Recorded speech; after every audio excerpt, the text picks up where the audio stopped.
મહેમાન ગતિ આ વખતે જર્મનીની થવાની છે અને આ બધી જે સોસાયટીઓ છે મેટ્રો બ્રિજથી લઈને રિવરફ્રન્ટ હાઉસ જે છે ત્યાં સુધીનો આખો જે એરિયા છે એમાં લગભગ 26 થી 28 જેટલી સોસાયટી આવે છે. હાઈરાઇઝ, મોટાભાગના હાઈરાઇઝ બિલ્ડિંગ છે અને કેટલીક બંગલા પણ છે. તો એ બધાને એને નોટિસ પણ ઇસ્યુ કરી દીધી છે પોલીસે, અને દરેકના નામ, તે બધી ડિટેલ, બધી વિગતો સાથે એવું પોલીસનું કહેવું છે. તો આ મૂળ વાત એ છે કે મોદી સાહેબ આમ તો આપણા પતંગોત્સવનું ઉદ્ઘાટન કરવાના છે. આમ તો 2 દિવસ મોડું કર્યું, જે તારીખ હતી તારીખમાં બદલાવ પણ કર્યો, કારણ કે મોદી સાહેબ આવવાના હતા અને એ કરવાના હતા. આમ ગુજરાતના 3 દિવસની આમ તો મુલાકાત છે મોદી સાહેબની. તો આ રિવરફ્રન્ટ 12મી જાન્યુઆરીથી 14મી જાન્યુઆરી દરમિયાન આંતરરાષ્ટ્રીય પતંગ મહોત્સવ જે દર વખતે થાય છે એ થવાનો છે.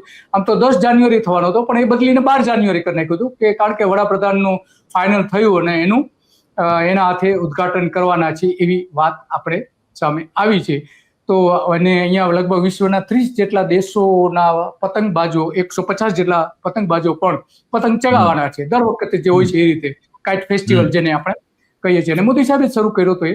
તો અને રાત્રિના સમય દરમિયાન સાંસ્કૃતિક ડાન્સના કાર્યક્રમો પણ છે, કે જ્યાં મોદી સાહેબ હોય ત્યાં ડાન્સ તો હોય જ.